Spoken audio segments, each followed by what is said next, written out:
I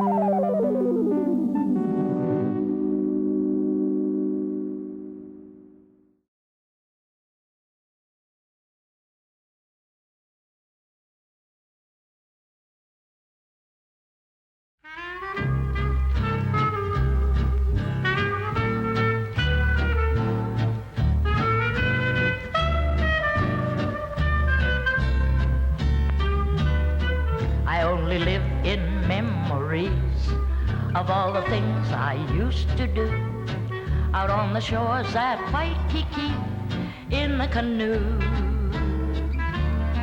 I used to sing a melody to all the fishes that I knew as I went paddling out to sea in the canoe. I'd give the world to go back where I could be by the sea, and maybe someday I'll find someone who really cares for me. I only live in memories of all the things I used to do out on the shores at Waikiki in the canoe. Good evening, I'm Marie Kelly. Welcome to the new Pauhana years. Born October 28, 1901, Hilo Hattie died on December 12, 1979. This evening, Pauhana Years pays our tribute to the Grand Dame of Entertainment by sharing a few memories of her performances on Pauhana Years, such as this one back in 1970. I'd give the world to go back where I could be by the sea, and maybe someday I'll find someone who really cares for me. I only live in memories of all the things I used to do out on the shores at Waikiki in a canoe. Hoy! One paddle, two paddle, three paddle, four to take me home. 14 on the right, 14 on the left, take me to Hawaii, no best. I've been away a long time, such a long time ago. Oh, oh, oh. I've seen enough cities to last a lifetime, going away no more.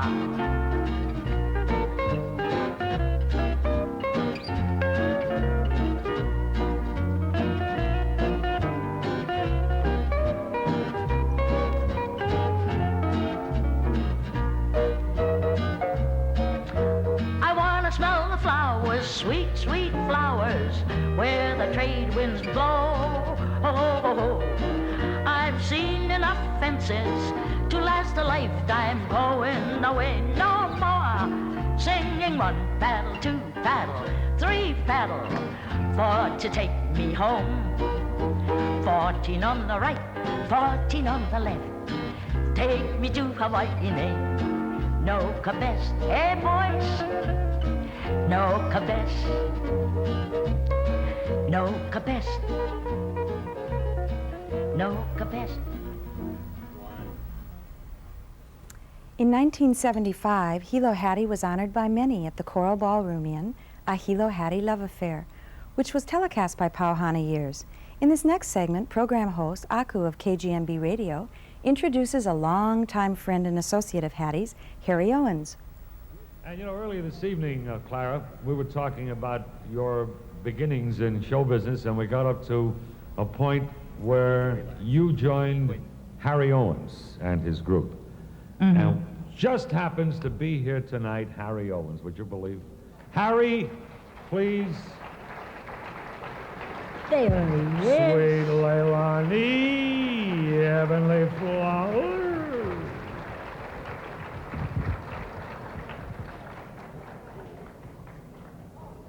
Papa son. Happy son.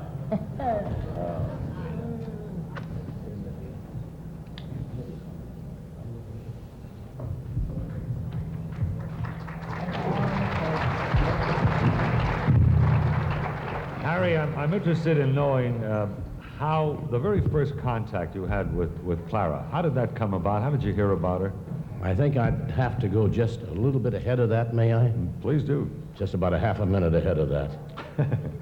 On behalf of me, and I'm sure on behalf of you and the millions around the world who know Clara, God bless Hilo Hattie, may she live and laugh and love and be as young as she is tonight forever. Bless you.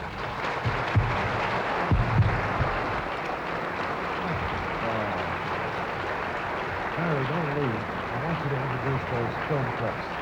The film clips.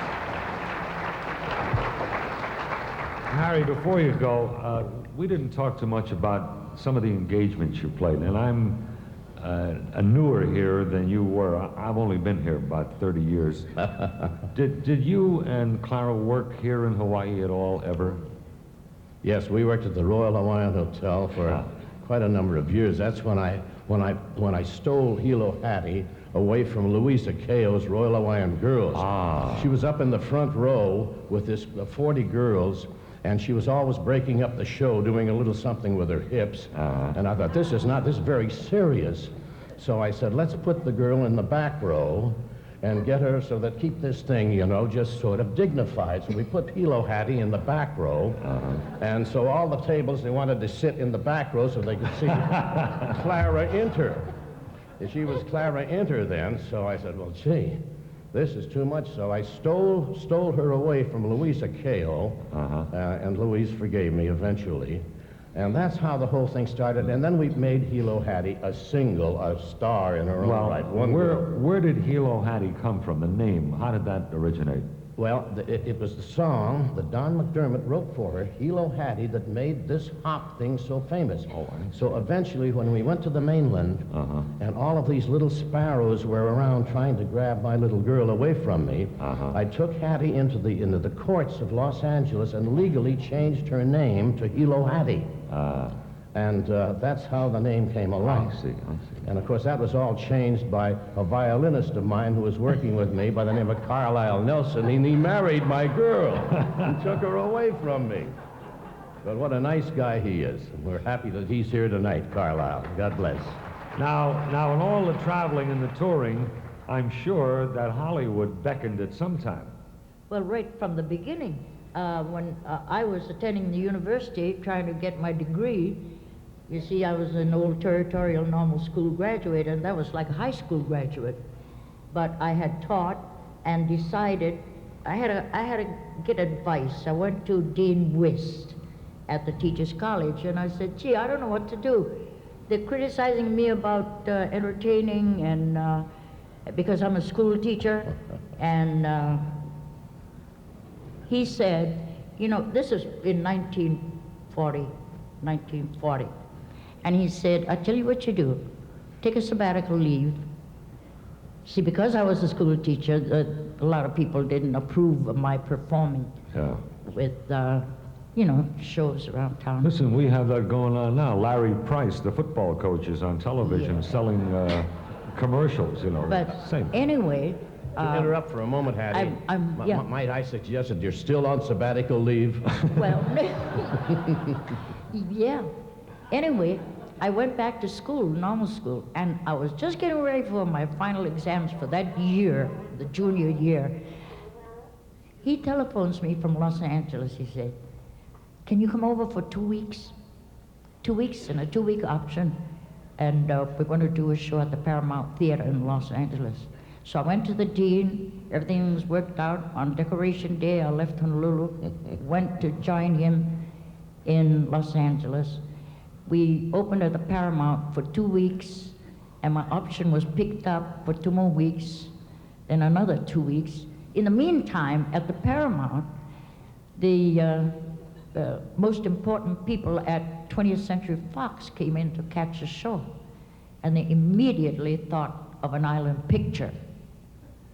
And that trip lasted 6 years before I came home. What was the first picture you did? Song of the Islands.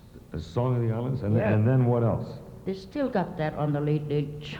Yeah, like Still playing. It was with the late Betty Grable, Yeah. Victor Mature, Uh-huh. Thomas Mitchell, Oh, yes. and Hilo Hattie, and we should give her the top And billing Jack credit. Oakey. Jack Oakey. Jack Yeah. Oakey. And I can remember that we were having bad times, and we were getting a little tired. We were working too hard. I had 7 songs to write for the show. Uh-huh. And Hattie was saying to me, "You're looking tired, Papa Son." She said, "You got 3 more songs to write. We have 2 more albums to make, and we're due to come home to Hawaii to reopen the Royal Hawaiian on New Year's Eve, and this is 1941. So we got everything finished, and we worked night and day to get things done. And on December 7th, things happened. Yes. And on December the 8th, I had a wire say, "Don't come back for New Year's Eve. You're, as of this moment, out of a job because the Navy has taken over the Royal Hawaiian Hotel for the duration." And we went on the air that night, coast to coast. And they monitored my program on radio, our program. On the show, on the list, was Tahawa Hawaii, the Hawaiian war chant. They said, "Deleted. You must not speak a word of war." Well, Harry, I think that about winds up this portion of been great. this reminiscing. I want to I'm thank you very privileged much. to be here. God bless. Yeah, Harry thank Owens, you ladies so and much. gentlemen.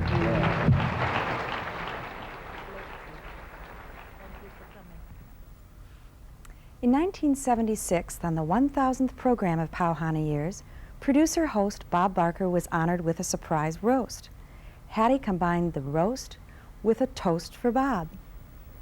A beautiful senior citizen, the grand dame or queen of entertainment, and the first guest of Pauhana Years, the one and only Hilo Hattie.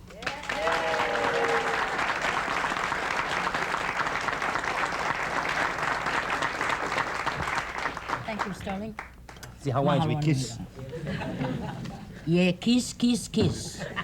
All-time kiss. You know, when I was invited to take part on this program to roast my dear friend Bob Barker, I couldn't come up with anything to rib him about. I could only picture Bob as a chef with a tall white hat and a #1 choice of a big standing rib roast. From this, Bob has always been ready to produce for and by senior citizens like me on Pauhana Years some very delightful, tasty, choice cuts of entertainment. Rare, medium, well done, or a crisp, crunchy, juicy outside cut. Even a rib to chew on. However you like it, it was always ever so ono. Bob, mahalo for all these years that you've spent on our senior citizen shows, and just keep cooking with our growing membership of Pauhana Years senior citizens. Mahalo.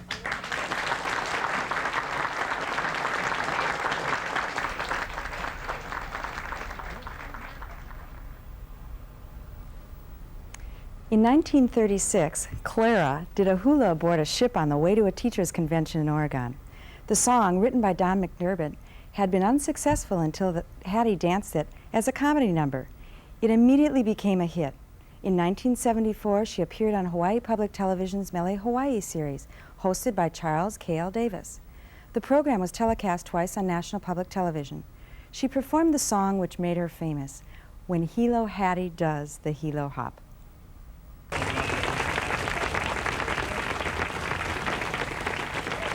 By 1940, hula dances became famous the world over. But of course, the most famous of them all turned out to be Hawaii's classic comic entertainer, the delightful and incomparable Hilo Hattie. Thank you, Charlie. When Hilo Hattie does the Hilo hop, there's not a bit of use for a traffic cop. For everything and everybody comes to a stop when Hilo Hattie does the Hilo hop. The sugar raises cane, palm trees sigh, the ukulele's fret, and the birds won't fly. The hoo-moo-hoo-moo-nooka-nook stops swimming by when Hilo Hattie does the Hilo hop. Oh, that Mahine has an old poo with the college education. There's no motion she won't go through. She doesn't leave a thing to your imagination. Hattie does a dance no law would allow. A crater got a look and it's sizzling now. She'd better watch a step for everything will be out when Hilo Hattie does the Hilo hop. Well, Hattie sailed for California with the very best intentions. But now she says she'd like to warn ya, if you wanna keep your health, don't go to shrine conventions. Hattie's sure to die from too much gin, but she will never pay for her life of sin. St. Peter's going to take a look and say, come on inside, kid, when Hilo Hattie does a Hilo hop. Oh, when a Hilo Hattie does the Hilo hop.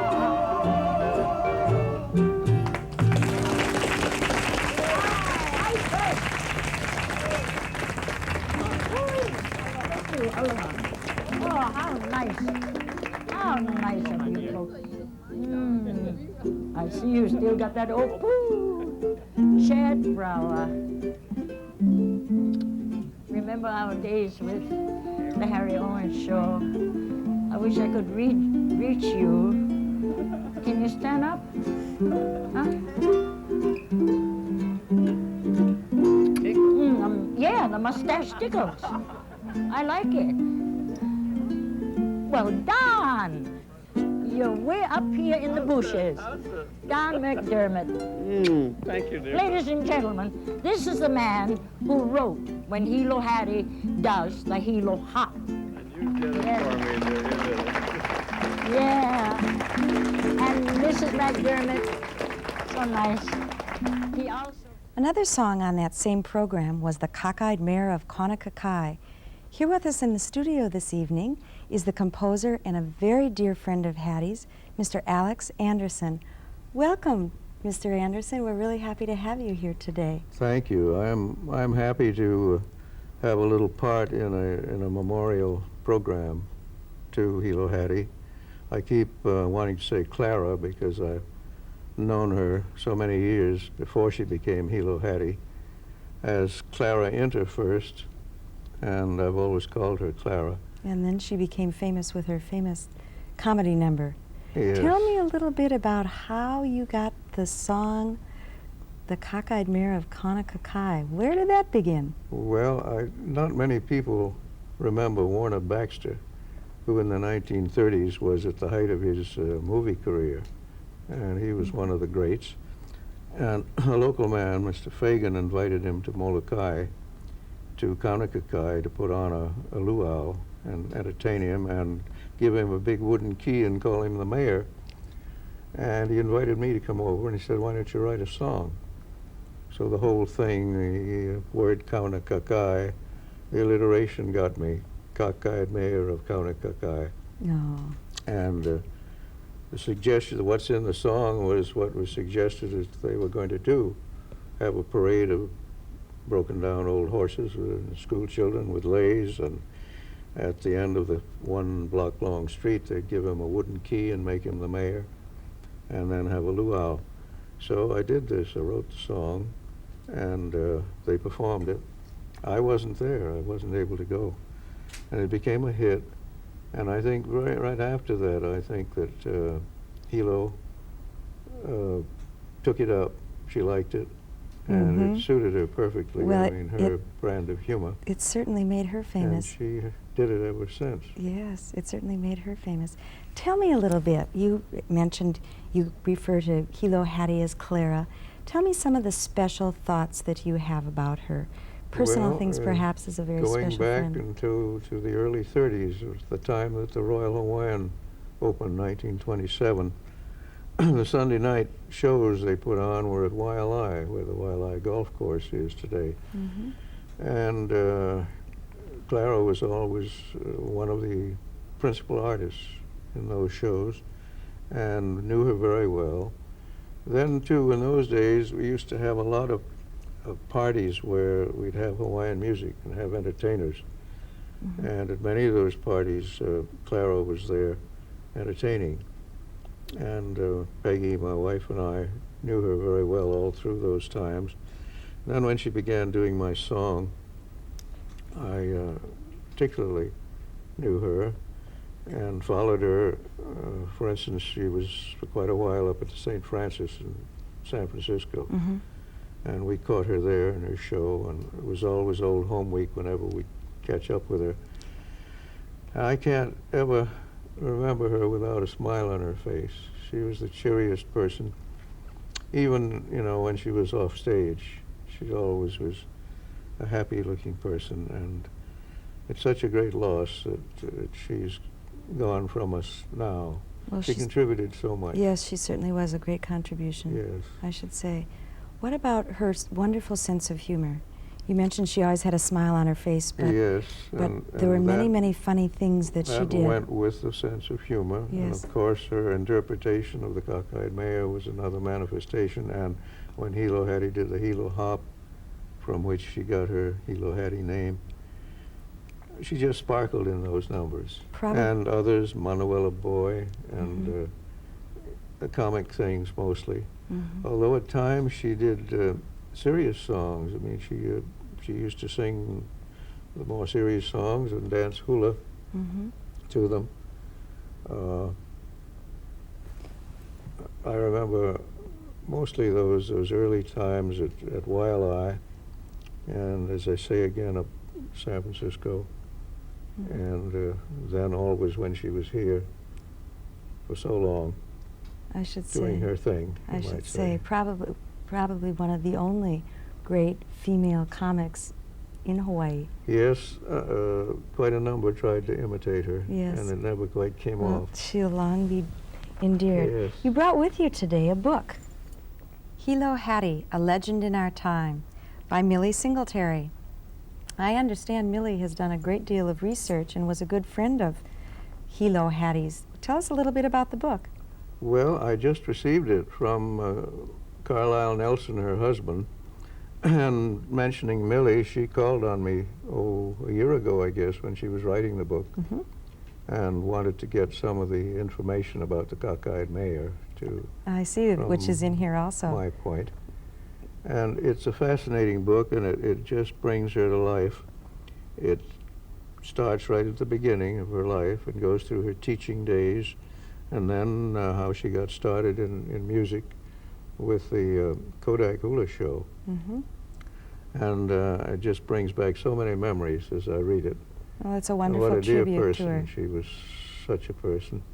Really. A comic, a lovable person at the same time. And a lot of philosophy, her philosophy of Yes, life, and wonderful yes. things that she did. Beside being a comic, she was a wonderful gourmet cook, I understand, in the contents. She was. There's a Right. chapter on her cooking, and she prided herself on that. Really, a gardener. Well, a wonderful woman and a wonderful tribute to a lady. It is available in bookstores It right is. now, yes. Yes. Well, I really appreciate your coming by today. Thank you for being with us. And now, in conclusion of this portion of the show, Hilo Hattie does the Cockeyed Mayor of Kaunakakai from the Mele Hawaii series.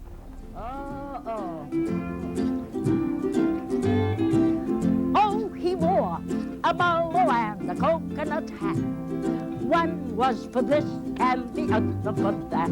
All the people shouted as he went by. He was the cockeyed mayor of Kaunakakai. He was just a lazy, molly-hinny, howly boy. But all of the girls were crazy to share his fish and boy. He wore a lady, he wore a smile, he drank a gallon of oat to make life worthwhile. He made 'em laugh till he made 'em cry. He was a cockeyed cockeyed mare of Kauna Cockeye. The horse he rode was so skinny, a broken down old female. So he placed one green panini, that's cactus, right under the horse's tail. It made her buck and made her fly all over the island of Molokai. You could hear the Connies and Vahinis cheer as they gave him a lake of pecan near. And now you've heard my story about the mayor of Kaunakakai. In all his fame and glory on the island of Molokai. Oh, he wore a mallow, a coconut hat. One was for this and the other for that.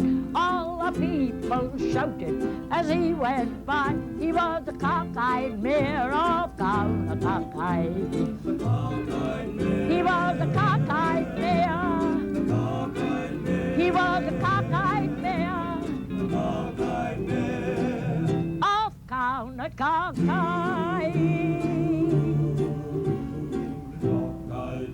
Of Kaunakakai. Thank you. Mahalo. Oi. It's woohoo.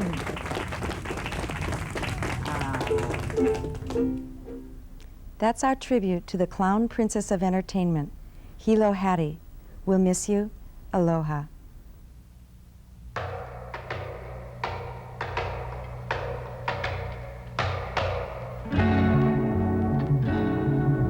Away down in Honolulu, just at the close of day, I heard a sailor say unto a dusky maid as his ship slowly sailed away. Don't say aloha when I go, because I'm coming back, you know. Don't say aloha, though I cry. This parting does not mean goodbye. I'll dream of you at Waikiki. That's where I'll always long to be. So smile and say you'll miss me so. Don't say aloha when I go.